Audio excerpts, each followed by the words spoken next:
예정된 대로 하자면 오늘 그 미얀마 선교 보고 예배를 드리는 날인데 영상이나 이런 것들을 준비하는 게 일주일 이상 걸려서 다음 주에 하기로 하고요.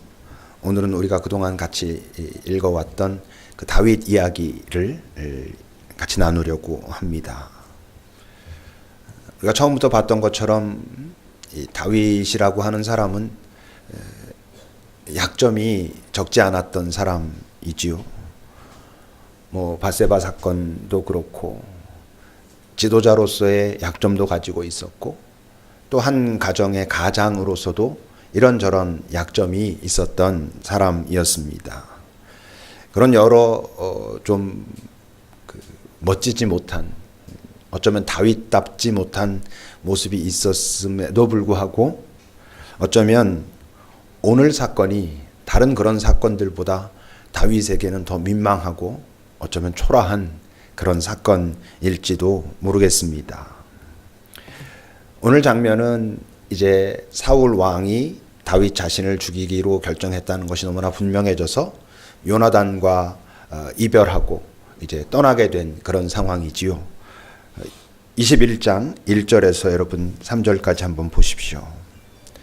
다윗이 이제 놉이라고 하는 지역의 이름입니다. 놉이라고 하는 지역의 제사장 아히멜렉에게 간 것입니다. 소위 말하는 성소에 찾아간 것이죠. 그랬더니 아히멜렉이 놀랍니다. 왜냐하면 그의 지금 그 다윗의 몰골이 많이 망가져 있었거든요. 그리고 혼자 왔거든요. 그러니까 네가 어떻게 홀로 아무도 함께 하지 않고 여기 왔냐?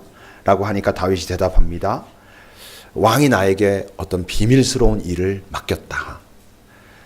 그래가지고 그 일을 아무에게도 말하지 말라고 했기 때문에 내가 지금 내 사실 부하들이 있지만 다른 곳에 다 숨겨놓았고 다른 곳에 가서 만나기로 했고 그래서 지금 내가 혼자다. 근데 지금 우리에게 먹을 게 없다. 그러니까 떡이 있으면 빵이 있으면 우리에게 내게 좀 주시오라고 말하고 있는 것입니다. 다윗이 지금 배가 고픈 거죠. 먹을 게 없는 것입니다. 다른 사람이 아닌 다윗이 어디에서? 성소에서, 하나님의 집에서 지금 제사장에게 거짓말을 하고 있는 것이죠. 그동안 그토록 당당했던, 그리고 그 당당함의 뿌리였던 그 하나님과의 관계가 하나님의 집에서 막 무너지고 있는 것입니다. 그 거짓말도 뭘 위해서 지금 하고 있냐 하면 빵을 구하겠노라고.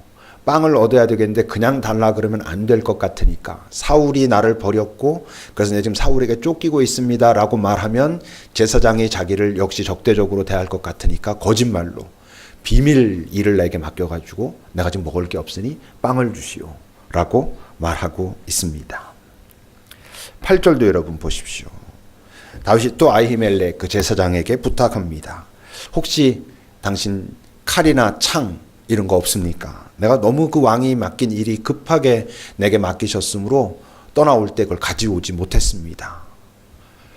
그 많은 전쟁에서 승리했던 다윗이 지금 도망쳐 나올 때 자기 그 싸움의 도구조차 챙기지 못하고 그냥 막 그야말로 줄행랑을 쳐가지고 지금 나온 것입니다. 다윗이 도망을 치는데 자기 칼도 챙기지 못하고 나왔다는 것이죠. 역시 거짓말이죠. 어떤 일을 맡긴 것이 급해가지고 그래서가 아니라 그냥 살겠다고 뛰어나오다 보니까 칼도 갖지 못하고 나온 것이지요. 다윗의 지금 이 거짓말들은 그냥 다윗이 이렇게 거짓말을 해서 아히멜렉이 속아줘서 빵도 챙기고 칼도 챙기고 그래서 이 위기에서 벗어나는 것으로 이 사건은 끝나지 않습니다. 이 사건은 결국 피바람을 불고 오지요. 불어옵니다. 22장 13절을 보세요. 사울이 그에게 이르되 이 그는 누구냐면 바로 그 아히멜렉 제사장입니다. 오늘 본문에도 잠깐 나왔었지만 다윗이 그 성소에 들어가서 아히멜렉과 대화하고 있을 때 도액이라고 하는 사람이 사울의 목자장이었는데 거기 있었던 거예요. 그러니까 지금 다윗이 아히멜렉과 하는 이야기를 도액이 다 들었었고 도액이 그 얘기를 사울에게 가서 다 고합니다. 그러니까 사울이 지금 아히멜렉을 찾아와 가지고 네가 지금 어떻게 했냐 하면 이라고 하는 말이죠. 13절을 보면 네가 어찌 이새의 아들 그 다윗과 공모해서 나를 대적해서 내가 그를 지금 쫓고 있는데 네가 그에게 떡도 주고 칼도 주고 그래가지고 또 하나님께 기도도 하고 그래서 오늘이라도 매복하였다가 나의 생명을 해할 수 있는 기회를 네가 주지 않았느냐라고 말하면서 어떻게 되냐 하면 18절부터 여러분 보십시오. 22장 18절부터 보면 왕이 도액에게 이르되 바로 그 도액에게 이르되 너는 가서 제사장들을 다 죽여라 라고 합니다. 그랬더니 그 도액이 가서 제사장들을 쳐 죽이는데 85명의 제사장들을 죽이고 그뿐만이 아니라 그 제사장의 성읍 그 노비라고 하는 그 지역 거기에 있는 남녀 아이들 뭐 소 나귀까지 다 죽입니다. 다윗이 이렇게까지 되리라고는 예상하지 못했을지 모르지만 어쨌건 자기가 살아남는 것에 급급해가지고 제사장과 그 일족 그 지역에 있는 거의 대부분의 사람들이 죽음에 이르게 그렇게 다윗이 지금 한 거죠. 전혀 예측을 하지 못했을까 하면 뭔가 예측할 수도 있었습니다. 그 22장 20절에 보면 이제 그 아히멜렉의 아들 중에 하나 아비아달이라고 하는 아들이 도망쳐 나와서 다윗에게 옵니다. 20절부터 보세요. 그 아히멜렉의 아들 중 하나가 피하였는데 아비아달이었다. 그가 도망해서 다윗에게로 가가지고 다 제사장들을 죽인 것을 알렸을 때 22절 보면 다윗이 아비아달에게 이르되 그날 에돔 사람 도액이 거기 있는 거 내가 봤다. 그러는 거예요. 그가 아마 사울에게 분명히 가서 말할 거라는 걸 내가 그때 생각했었다라고까지 말하는 거예요. 그러니까 내 잘못이다 지금 이래요. 아니 그 당시에 알았으면 어떻게 조치를 취했어야 하는데 그 당시에는 그거를 생각할 겨를도 없었다는 거죠. 일단 자기만 살아서 도망쳐 나오고 일이 벌어지고 나니까 맞아. 그렇게 될 수 있다는 건 내가 그때 알았었는데 라고 지금 말하고 있는 것이죠. 그뿐만이 아닙니다. 또 그 다음에는 아주 당혹스러운 그야말로 다윗스럽지 않은 장면이 나오는데 10절부터 여러분 보십시오. 보면 10절부터 보면 그렇게 이제 아히멜렉에게 빵도 칼도 얻고 나와서는 뭐 그거 가지고 얼마나 크게 자기가 안전하다고 느꼈겠습니까? 그러니까 어딘가로 피해야 되겠다고 하는데 어디로 피하냐 하면 가드라고 하는 나라로 피합니다. 근데 이 가드라고 하는 나라가 블레셋이라고 하는 나라는 하나의 나라가 아니라 이렇게 연합국가였던 거예요. 그러니까 이 가드는 블레셋이라고 하는 그 연합국의 한 나라였습니다. 근데 블레셋이 어떤 나라인지 아시죠? 바로 다윗이 처음 등장하게 됐던 사건, 그 골리앗이 블레셋의 장수였지 않습니까? 그러니까 그 골리앗과의 싸울 때 그 당당했던 모습은 전혀 없어지고 어떤 모습으로 나타나냐 하면 여러분 보십시오. 그 아기스에게로 갔을 때 아기스의 신하들이 다윗을 알고 있잖아요, 당연히. 그러니까 이 다윗이 누군지 왕 아시지 않습니까? 이거 오히려 사울보다도 더 위대한 왕이라고 했던, 더 위대한 장수라고 했던 그 친구인데 이 친구를 지금 받아들였다가 어떤 일이 벌어질 줄 알고 이 친구를 받아들입니까? 차라리 죽여야 됩니다. 이런 식의 얘기가 이제 오간 거예요. 그러니까 12절 보면 이제 그 얘기를 다윗이 듣고는 내가 죽을 수도 있겠구나. 그러니까 어떻게 합니까? 13절에 보면 그가 행동을 바꿔가지고 미친 척을 합니다. 그래서 대문짝에 그적거린다는 건 거기 가서 헤매면서 침 흘려가지고 수염이 막 침이 들들들 떨어지고 완전 미친놈이 된 거예요. 그러니까 그 왕이 보고 와 저거 미쳤구나. 미친놈을 어떻게 우리 성에 들이겠느냐. 그냥 내보내라 이래가지고 겨우 또 이제 목숨만 부지해가지고 피한 것이죠. 그러니까 하나님의 전에 들어가서 거짓말을 하고 있는 그것도 빵 구하겠노라고 거짓말을 하고 있는 다윗의 모습도 참 당혹스럽고 자기와 싸움을 벌였던 그리고 자기가 그렇게 당당하게 너는 칼과 창과 단창으로 나오지만 나는 네가 모욕하는 그 만군의 여호와의 이름으로 나간다라고 했던 그 나라에 가가지고 살겠다고 하다가 뭔가 분위기가 이상하니까 미친 척하고 침 흘리고 수염이 다 적시게 침을 흘리고 이런 모습도 참 다 당혹스러운 모습인 거죠. 근데 역설적으로 다윗의 또 이런 모습이 이제 우리에겐 소망이 되는 것입니다. 이런 모습도 가지고 있었던, 그래서 우리가 다윗 하면 떠올릴 수 있는 어떤 멋진 모습뿐만 아니라 이런 모습도 가지고 있었던 다윗을 다 통틀어서 하나님이 뭐라 그러셨냐면 다윗은 내 마음에 합한 자다 이렇게 말씀하셨거든요. 다윗이 멋진 모습일 때만 내 마음에 합한 자고 이럴 때는 아니야가 아니라 그냥 다윗이라고 하는 존재 자체가 내 마음에 합한 자다라고 말씀하셨거든요. 그러니까 우린 그걸 알 수 있지요. 하나님은 분명히 전혀 실수가 없고 실패도 없고 도덕적으로 윤리적으로 신앙적으로 흠없는 완벽한 사람만 좋아하시는 건 분명히 아니다. 바로 그래서 우리도 하나님께 그냥 이 모습 이대로 가까이 다가설 수 있다. 그랬을 때 그분은 충분히 그리고 기꺼이 우리를 받아주신다라는 것을 알 수 있지요. 근데 또 어떻게 생각해 보면 사실 뭐 하나님이 인간을 아신다면 인간의 삶의 이 조건과 환경을 아신다면 당연히 아시고 그러실 수밖에 없을 것 같아요.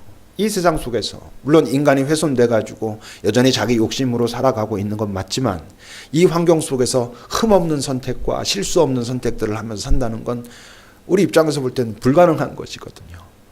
근데 우리가 하나님을 안다는 이유 때문에 너는 흠도 없어야 되고 실수도 없어야 돼. 그래야지만 내가 너를 사랑해 줄 거야 라고 한다면 우리 중에 그분의 사랑을 받을 수 있는 사람은 아무도 없고 바로 그렇기 때문에 그분의 사랑이 조건이 없고 우리 모습 있는 그대로를 받아들여 주신다라고 우리가 고백하고 있는 것이지요. 어떻습니까? 살다 보면 어쩌면 뭐 우리 교회 아직 연령층이 젊으니까 그런 경험이 없는 분들도 있겠지만 실제로 그 경험은 객관적으로 볼 때 그것이 정말 큰 사건이냐 작은 사건이냐와 관계없이 그냥 그 사람에게는 어떻게 느껴질 수 있는 사건들이 있냐면 지금 이 순간 내가 그냥 살아있는 게 죽는 것보다 더 힘들다. 이런 상황들이 우리의 삶에는 얼마든지 올 수 있어요. 옆에 있는 사람이 볼 때는 뭐 저거 갖고 저렇게까지 그러나라고 말할지라도 그 사람에게는 차라리 다 끝나고 없어졌으면 좋겠다. 이렇게 말할 사건들이 얼마든지 있을 수 있지요. 근데 그런 경험이 있는 분들은 한번 잘 생각해 보시면 알겠지만 뭐 객관적으로 그 사건의 비중이 어떻든 내게 그렇게 다가오게 되면요. 다른 사람의 사정이나 다른 사람의 상황은 잘 보이질 않아요. 볼 수가 없어요. 나만 지금 큰일 속에 있는 것 같고 다른 사람들이 지금 어떤 상황에 있는 건 이게 보이지도 않아요. 그래서 사람들이 어떻게 됩니까? 엄청 이기적으로 변합니다. 어떤 때 야비해지기도 합니다. 입을 열면 거짓말이 술술 나오고요. 냉정해지기도 하고요. 오늘 다윗이 보이는 것처럼 비굴한 모습이 막 나타나기도 합니다. 그러니까 옆에서 사람이 보면 놀라죠. 제가 저런 애가 아니었는데 제가 왜 저러지? 그래서 우리는 그렇게 말하고 싶어지죠. 야, 너 아무리 그래도 이렇게까지 되면 안 돼. 뭐 이렇게 망가지면 안 되지. 야, 네 모습을 찾아라고 말하고 싶어지는 어떤 모습들이 막 나타납니다. 근데 어때요? 그런 어떤 객관적인 기준, 어떤 합리적인 충고, 이게 통합니까? 통하지 않는다니까요. 들리질 않는 거예요. 그래서 이럴 때 이제 우리들이 하는 많은 실수가 뭐라고? 믿음, 기도 이런 거 강요하는 거. 네가 지금 이럴 때 기도해야 돼. 기도가 돼야 하지. 뭐 알지만 그걸 뭐 머릿속으로야 모르겠어요. 이럴 때 기도해야 된다. 이럴 때 하나님을 의지해야 된다. 아는데도 그게 잘 안 되는 거죠. 또 잘 될 거야. 결국 잘 될 거야. 그 낙관론. 정말 어려움에 빠진 사람에게 잘 될 거야가 되게 큰 격려일 것 같지만 그 낙관론이 그 당사자에게는 어떻게 들리겠어요? 얘는 지금 내 마음을 잘 모르는구나. 이렇게 되게 돼 있어요. 내 상황을 어쨌건 내 상황 속에서 내가 느끼고 있는 내 감정을 얘가 지금 공감하지 못하는구나. 그래서 그 잘 될 거야는 나는 좋은 의도로 하는 얘기인데 듣는 사람은 정말 그 어려움 가운데 있는 사람은 더 외롭게 만들 수도 있다는 거죠. 뭐 말할 것도 없이 내 경험을 얘기하면서 나도 옛날에 너랑 비슷한 일 겪어봤는데 이렇게 해서 해결됐어. 이건 해결된다며 하는 얘기고 그 현장에 있는 사람에게 이게 무슨 도움이 되겠어요. 더 심하게는 이제 질책합니다. 너 이거 이럴 때 이러면 안 되고 저러면 안 되고 이렇게 말하기 쉽지요. 나 자신이 그럴 때도 있고 내 옆에 있는 사람들이 정말로 살아있는 게 죽는 것보다 더 힘들어서 그냥 지금 할 수 있는 게 버티는 것밖에 없을 때 그 사람이 그 상황을 그냥 버텨내고 있는 것밖에 할 수 없을 때 옆에 있는 사람이 할 수 있는 건 사실 한 가지밖에 없어요. 뭐냐 하면 그 사람을 버텨주는 거예요. 내가. 그 사람이 전혀 다른 사람이 돼 있어요. 엄청 이기적으로 변해 있고 내가 보기에 민망할 만큼 이 사람이 비굴해져 있고 어떤 때는 야비하기까지 하고 뻔히 보이는 거짓말을 막 하고 있고 너 이러면 안 돼라고 말하고 싶은 그 순간 그가 정말 그렇게 절망 가운데 빠져 있으면 나는 그 사람을 가만히 기다려주는 거예요. 버텨주는 거예요. 때로는 알고 이렇게 하면 더 좋아 보이는 방법이 내 눈엔 보이기도 하지만 그것을 강요하지 않고 그냥 기다려주는 것.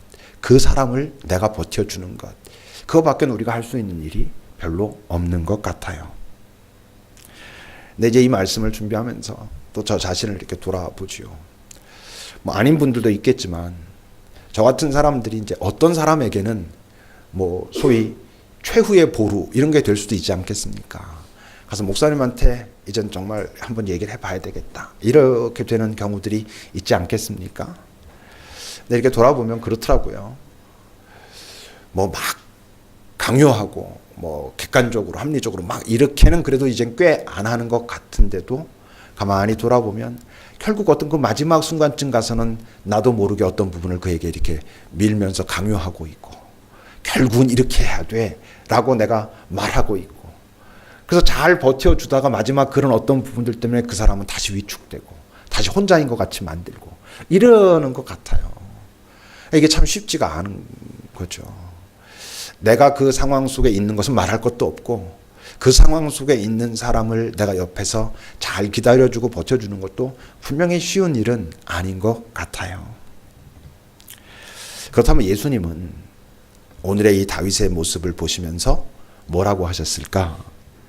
마태복음 12장을 보십시오. 마태복음 12장 3절 4절을 보면 예수님께서 이렇게 말씀하십니다. 이게 이제 안식일에 왜 당신 제자들은 뭐 먹고 막 이럽니까? 이런 얘기할 때 예수님이 이제 변호하시면서 하시는 말씀이에요. 다윗이 자기와 그 함께한 자들이 시장할 때 한 일을 잊지 못했느냐? 오늘 사건 말씀하고 계시는 거예요.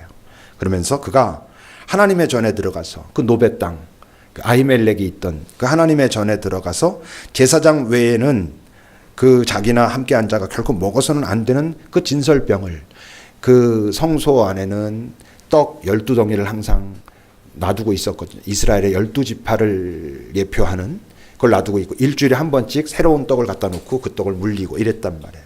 오늘 이제 다윗이 받은 떡은 그 물리게 되는 그 떡을 이제 받아서 먹은 거예요. 그 말씀을 이제 하시면서 그걸 먹지 않았느냐라고 예수님이 말씀하세요.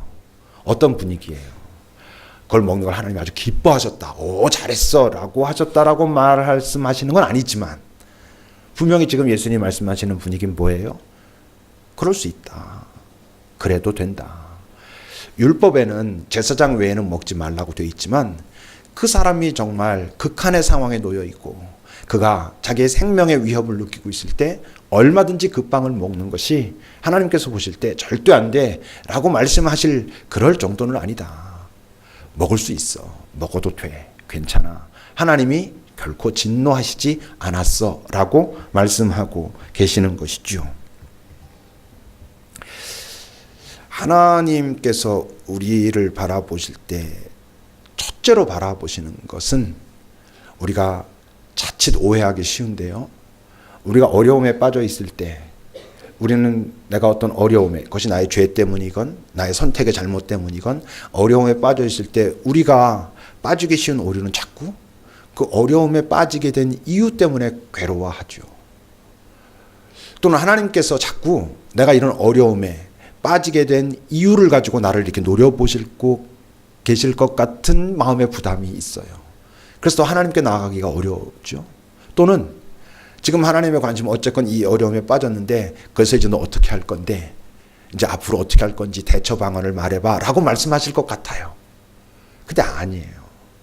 하나님의 첫째 관심은 우리가 어려움에 빠진 이유도 아니고 이제 그래서 앞으로 어떻게 할 건데 또 아니고 그냥 어려움에 빠져 있는 나의 아픔 자체예요. 베드로가 그 갈릴리 바다에서 배 타고 지나가다가 막 풍랑이 일었잖아요. 막 죽게 될 것 같았는데 예수님이 이렇게 걸어서 오시지 않습니까? 그때 이제 베드로가 주님이시면 나로 오라 하십시오. 그러니까 예수님이 오라 하지요. 가가지고 그 물 위를 걷다가 빠집니다. 그 사건을 사람들이 이렇게 기억하고 있는 예수님의 음성은 대부분 뭐냐면 이 믿음이 약한 자야 왜 의심하였느냐 라고 하는 질책이 머릿속에 많이들 있어요. 근데 여러분 그 말씀을 잘 읽어보셔요. 그 말씀을 예수님께서 하시기 전에 믿음이 작은 자야 왜 의심하였느냐라고 말씀하시기 전에 어떻게 하시게요? 먼저 빠져있는 베드로를 건져내세요. 빠져가는 베드로를 보면서 너 지금 왜 빠졌는지 한번 잘 생각해봐 라고 말씀하시는 게 아니고 빠졌는데 다시 한번 네 믿음을 회복해가지고 일어날 수 있는지 생각해봐 시도해봐 라고 말씀하시는 게 아니라 일단 그를 건져내세요. 건져내시고 나서 그 다음에 야 이놈아 이 믿음이 적은 놈아 왜 의심하느냐 라고 말씀하세요. 그 순서가 굉장히 중요해요. 여러분 우린 자칫 하나님이 관대하신 곳에서 우리는 엄격하고 하나님이 엄격하게 이건 분명히 하자라고 하는 곳에서 우리는 관대할 수 있어요. 여러분들이 하나님과 관련해가지고 하나님과 관련한다는 건 우리의 삶 전체지요. 우리의 삶의 여러 장면 속에서 어쩌면 하나님은 괜찮아 라고 하시는 데서 나는 큰일 날 것처럼 막 부들부들 떨고 있고 하나님이 이건 너 분명하게 해야 돼 라는 데서 아무렇지도 않은 듯 이러고 있을 수 있어요. 우선순위가 우리에게도 중요한 것처럼 하나님의 우선순위가 뭔지 하나님이 정말 뭘 중요하다라고 생각하고 계시는지를 아는 것은 참 중요해요. 왜? 우리도 그것이 우리의 우선순위가 돼야 되기 때문에 그런 것이죠. 근데요 오늘 다윗의 모습은 정말 정신이 나가 있는 상태 아닙니까? 다윗이 성소에 들어가서 하나님의 전에 들어가서 의식도 못한 채로 거짓말을 하고 자기의 이 거짓말이 어떤 영향을 끼칠지 생각조차 못하는 지금 그런 모습인데 그런 상태의 사람인데 그 사람이 지금 어쩌면 자기도 모르게 한 행동이 하나 있어요. 그게 뭐였습니까? 하나님의 집으로 찾아갔다는 거예요. 아무도 믿을 사람이 없어 보이는 것 같은 상황이잖아요. 모두가 자기에게 적대적이고 자기를 감시하는 것 같은 그런 순간에 그가 어디로 찾아가냐 하면 성소를 찾아가요. 하나님의 집으로 찾아가요. 어떤 모습으로? 배고프고 목마른 채로 그냥 가요. 자기를 지켜줄 어떤 도구도 다 없는 채로 그냥 가요. 더군다나 뭐도 없이 가요? 정직함도 없이 가요. 정직함도 지금 없는 상태로 하나님의 집에 갔어요. 근데 그가 나올 땐 빵도 들고 있었고 무기도 들고 있었어요. 어쨌건 숨을 돌릴 수 있게 됐어요. 다른 말로 하면 그의 삶에 실마리가 풀리기 시작했어요. 하나님의 집에 가서 그의 모든 상황이 한 번에 해결되진 않았지만 거짓된 모습이고 비굴한 모습 그런 존재였지만 하나님의 집에 가서 나올 땐 뭔가 이제 살아갈 수 있는 어떤 것을 발견하면서 나왔어요. 우리의 삶에도요. 정말 아무것도 안 되고 더 이상 아무것도 할 수 있는 것도 없고 그래서 자꾸 거짓말 나오고 냉정해지고 비굴해지고 나 자신이 내 모습 보면서도 답답하고 한심하고 차라리 죽어버리는 게 낫겠다라고 하는 그런 순간이 올 수 있어요. 그때 우리가 다 못해도 가진 모든 것이 다 없어져도 이제 내게 남은 건 거짓과 비굴함 뿐인 것 같아도 하나는 해야 돼요. 여호와 하나님 앞에 가서 서는 것. 근데 문제는 뭐예요? 그런 순간이 오면 하나님 앞에 선다는 게 가장 현실성이 없어 보이거든요. 당장 사람들이 어떤 일들이 벌어지고 상황은 당장 해결해야 될 것 같은데 하나님 앞에 가서 선다는 것 자체가 가장 비현실적으로 보이는데 그래도 그건 해야 돼요. 옆에 있는 사람들이 우리를 위해서 기도해 줍니다. 내가 그런 상황에 놓여 있을 때 나를 위해 틀림없이 기도합니다. 그런 사람들이 있습니다. 근데요. 하나님 앞에 서는 건 내가 서야 돼요. 다른 사람이 기도해 주는 것만으로 내가 삶의 실마리를 풀어갈 수는 없어요. 하나님 앞에 서지 못하니까 거짓과 비굴을 가진 채로 살아가니까 거짓과 비굴의 존재가 돼버리고 말아요. 결국 다윗은 거짓과 비굴의 존재로 하나님 앞에 갔지만 하나님 앞에 갔기 때문에 그 거짓과 비굴이 점점 없어져 가고 다윗다움을 찾아갈 수 있었던 것이죠. 우리의 삶도 마찬가지예요. 지금 여러분들이 어떤 상황에 놓여 있든 다른 사람들이 여러분들의 그 상황을 어떻게 판단하든 상관없이 우리 각자는 정말 너무 힘들고 아프고 고통스러운 장면이 있을 수 있어요. 근데 그때 사람에겐 말도 못하겠고 내 힘으로도 어떻게 할 수 없을 것 같은 그때 하나님 앞에는 가야 돼요. 우리의 문제는 뭐예요, 근데 바로 그 순간 우리는 하나님께 나아가는 것보다 하나님을 원망하게 돼요. 하나님께 자꾸 등을 돌리고 싶어지게 돼 있어요. 뭔가 땡깡을 부리고 싶어지게 돼 있어요. 그러다 보니까 이게 자꾸 어디서 막히는 거예요. 여러분, 사단의 작전이에요. 내가 힘들고 아플 때 하나님을 원망하면서 시작하는 건 괜찮은데 원망하다가 아예 등을 돌려버리게 하는 건 그건 속는 거예요. 그래서는 해결될 수가 없는 것이죠. 다 없어져도 지금 내게 남은 게 정말 사람들에게 어떻게 대처할까라고 하는 순간순간의 나의 즉흥적인 어떤 것일 뿐이라 해도 그래서 하나님 앞에 가서 나 이런 모습 이렇게 가지고 나왔습니다 라고 해야 그래야 우리 인생의 실마리는 풀려가기 시작해요. 기도하겠습니다. 오늘 다윗의 모습을 여러분 잠시 마음에 좀 담아보세요. 아무렇지도 않은 듯 거짓을 말하고 그것 때문에 자기를 도와준 많은 사람들이 그냥 이유 없이 죽어가고 그리고 자기의 대적이었던 사람 앞에 가서 비굴한 모습으로 생명을 구걸하고 있는 다윗을 바라보면서 혹시 내 삶의 어떤 자리에서도 내가 그런 모습일 수 있지 않을까 잠시 바라보면서 그때 주님 제가 어떻게 할까요? 라고 한번 주님과 나누어 보세요.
하나님,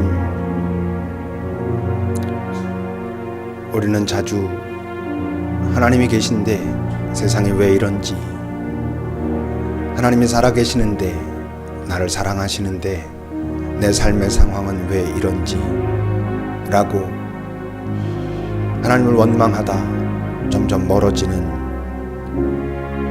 그런 선택들이 많지만, 그러나 세상이 이래서 하나님이 필요하다는 것을, 이 세상에 살고 있는 내 삶의 상황이 이렇게 어려움과 불확실성으로 가득 차 있으므로 하나님을 놓쳐서는 안 된다는 것을 우리가 기억하게 하옵소서. 주님도 이 세상이 그렇다는 것을 아셨고, 그래서 우리를 홀로 두시지 않겠노라 약속하셨던 그 주님의 마음을 기억하게 하소서. 우리가 주님과 함께 있어야 하는 건 주님과 함께 있으면 아무 문제도 없어서가 아니라 주님과 함께 있어야 그 문제를 풀어갈 수 있기 때문이라는 것을 잊지 않게 하소서. 지금 우리 각자의 삶의 상황들이 어쨌건 나 자신에게 힘들고 아픈 그 상황들이 있을 터인데, 그 자리에서 주님을 만나야 함을, 그 자리로 주님을 초청해야 함을, 그 자리에서 주님을 발견해야 함을 잊지 않게 하옵소서. 예수님의 이름으로 기도합니다. 아멘.